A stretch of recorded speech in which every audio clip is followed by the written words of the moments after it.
3 years ago, my neighbor knocked on my door holding something in a plastic bag that looked like it had been pulled out of the ground by accident. It was a clump of brownish, knobbler rhizomes. Irregular shape. Dirty. Honestly, they looked like something you'd throw away without thinking twice. She said, "Here, plant these somewhere. You'll thank me later." I didn't know what they were. I didn't ask. I just took the bag, went into my backyard, found a corner I wasn't using, dug a few rough holes, dropped them in, covered them up, and completely forgot about them. No research. No propagation. No fertilizer. No careful watering schedule. I just put them in the ground and moved on with my life. Weeks went by. I forgot about those rhizomes entirely. Then one morning, maybe 6 weeks later, I noticed something in that neglected corner. Tall shoots coming up. Broad leaves. Growing fast.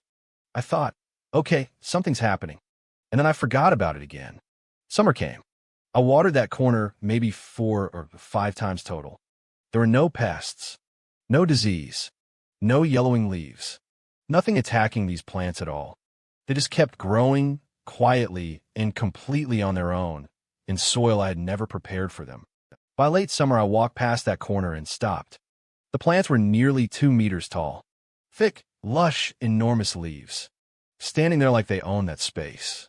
Like they had always been there. I stood there and genuinely could not remember what I had planted. I called my neighbor and asked, "What exactly did you give me?" She laughed and said, "Go dig one up and taste it." So I did. I dug up one of the roots.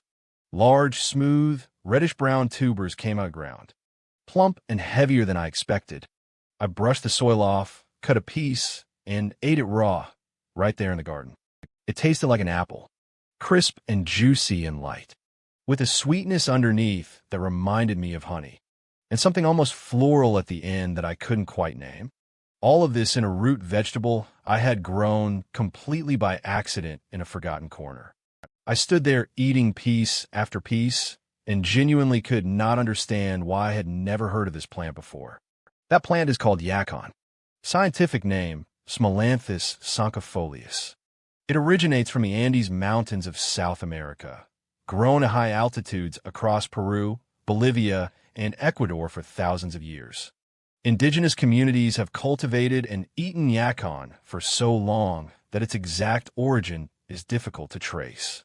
It is one of those plants that has simply always been there, woven into the food culture of an entire region, while the rest of the world had absolutely no idea it existed.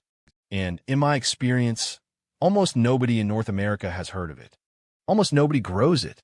Almost nobody knows what it looks like, what it tastes like, or what it can do. That is what we are fixing today. Before I tell you how to grow it, I want you to understand what you're actually dealing with. Because yacon is not just an interesting novelty. It is exceptional in ways that stack on top of each other. First, the ease. I planted rhizomes in poor soil, partial shade, almost no water, zero fertilizer, zero attention. I got plants nearly 2 meters tall. That is not a one-time result. That is simply what yacon does. Second, the yield. From that one neglected corner, a space maybe 1.5 by 2 meters, I harvested over 15 kilograms of fresh tubers in my first season. From rhizomes, I dropped in the ground and forgot about it. Third, the pests. In 3 years of growing yacon, I have never once found a significant pest problem. No slugs, no aphids, no root damage. The plant simply does not interest most common garden pests. Fourth, the water. Once established, yacon needs far less water than most vegetables you would plant in the same space. It developed deep root systems in the Andes where rainfall is irregular. That efficiency stayed with it. Fifth, the taste.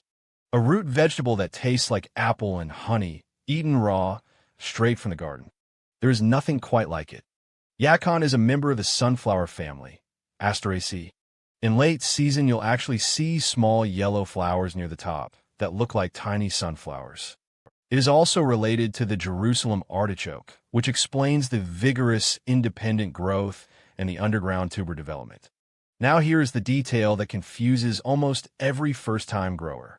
The part you plant and the part you eat are completely different things. The part you plant is the propagating rhizome, the knobbly, compact, irregular pieces attached at the base of the stem. These are not food. These are next year's plants. The part you eat is the storage tuber, the large, smooth, sweet roots that develop further out underground throughout the growing season. These come out in autumn and go straight to your kitchen. Get that one distinction right, and everything else about growing Yacon becomes simple. I made this mistake myself in my second year, and it cost me a good portion of my harvest. After my first successful season, I was so excited about the tubers that I wasn't careful when I separated the rhizomes to save for spring. I kept some pieces that I thought were propagating rhizomes, but were actually small storage tubers. Storage tubers rot in the ground before they can establish. I lost almost a third of my plants before I understood what had happened. The propagating rhizomes are small, compact, and woody, attached directly to the base of the main stem. The storage tubers are larger, smoother, and more elongated, growing further out and deeper. Once you see them side by side, the difference is obvious. But before that moment, it is very easy to confuse them. When you harvest in autumn, keep the rhizome crowns, store them frost-free over winter, plant them in spring. The storage tubers go to your kitchen. That separation is everything. Now, the part that makes Yacon genuinely remarkable beyond the taste and the ease of growing. Yacon is sweet, noticeably, distinctly sweet.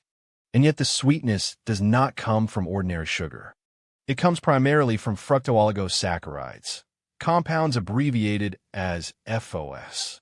Here is why that matters. Our digestive system cannot break down FOS the way it breaks down glucose or sucrose. Instead, it passes largely intact to the large intestine, where it acts as a prebiotic, feeding and supporting the beneficial bacteria in your gut. This means Yacon tastes sweet, satisfies that craving, and yet has a significantly lower impact on blood sugar than its flavor would suggest.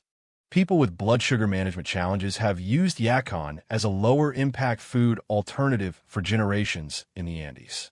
Modern research is exploring this seriously. I want to be clear. Yacon is not a medicine. It is not a treatment for any condition. But as a food, the prebiotic fiber, the hydration, the lower glycemic impact, the nutritional profile is genuinely interesting and well documented. It gives you something sweet and satisfying with a biological depth that almost nothing else in a home garden can match. Here is exactly how to grow it. You start with propagating rhizomes. Source them from specialty seed suppliers online, farmers markets, or other growers.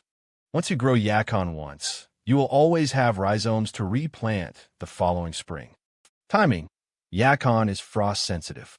Do not plant outdoors until all frost risk has passed and soil is warming.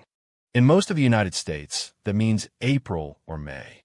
In shorter season climates, start rhizomes in pots indoors 4 to 6 weeks before your last frost date and transplant outside when conditions allow. Soil. Yacon grows in poor soil. It grows in clay. It grows in ground that has never been amended. That said, loosening the soil 30 centimeters deep and adding some compost will give the tubers more room to expand and result in larger individual roots. Planting depth 10 to 15 centimeters. Space plants 60 to 90 centimeters apart. They grow wide, as well as tall and crowded plants compete in ways that reduce yield. Watering. In the first 3 to 4 weeks after planting, keep soil consistently moist while the plant establishes. After that, Yacon becomes notably drought tolerant. Water deeply during extreme heat. Otherwise, step back and let it grow. That is genuinely almost everything the plant needs from you. Harvest comes in autumn after the first light frost kills the foliage. Do not rush. Wait 1 to 2 weeks after the foliage dies back. The tubers continue sweetening in the ground during this time as the plant redirects its remaining energy downward. Patience here is directly rewarded with better flavor. When you dig, use a garden fork. Work outward from the plant in a wide circle, loosening soil before lifting anything. The tubers can extend far from the main stem and bruise easily. A fork lets you feel resistance before cutting through anything. What comes out is one of the best moments in the gardening year. Large, smooth, amber to reddish-brown tubers, sometimes the size of a large sweet potato, sometimes larger. A single well-grown plant can yield 3 to 5 kilograms of fresh roots. Now something embarrassing from my first harvest that I want to save you from. I was so excited when I dug everything up that I immediately washed all the tubers thoroughly under the hose. They were muddy. I wanted to see them clean. Well, I didn't know. Yacon tubers once washed need to be used quickly. The skin's protective layer is disrupted by washing, and the tubers begin to degrade faster than expected. The correct approach is to brush off loose soil gently, then cure the tubers in a warm, well-ventilated spot out of direct sunlight for 1 to 2 weeks.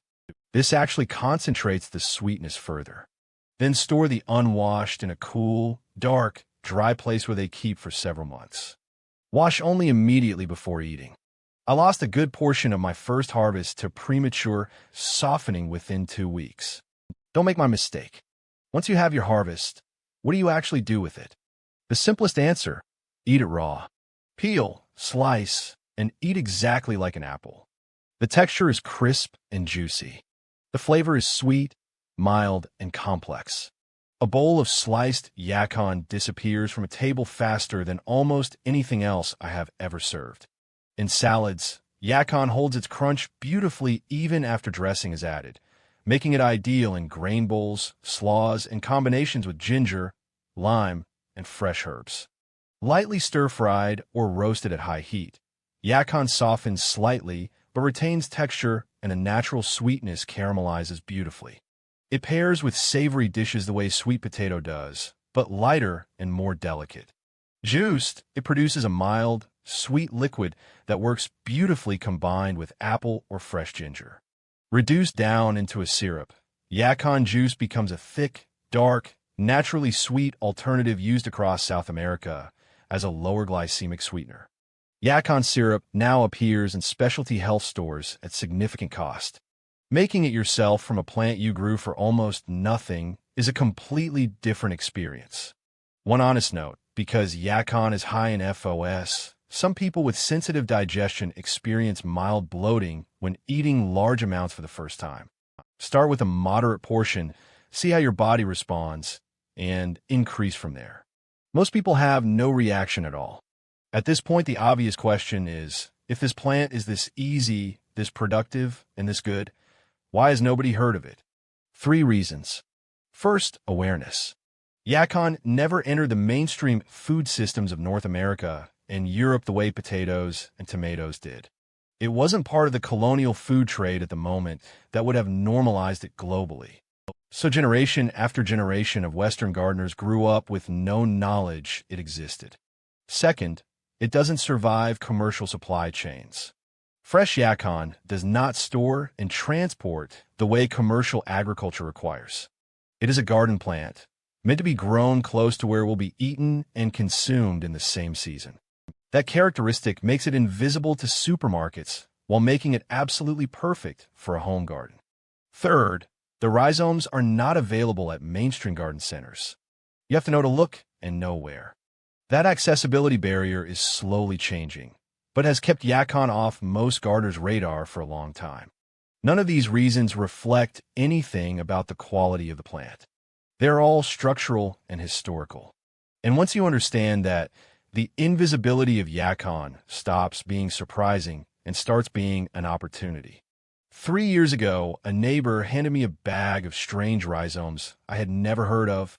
I planted them in a forgotten corner, watered them a handful of times, forgot about them for most of the summer.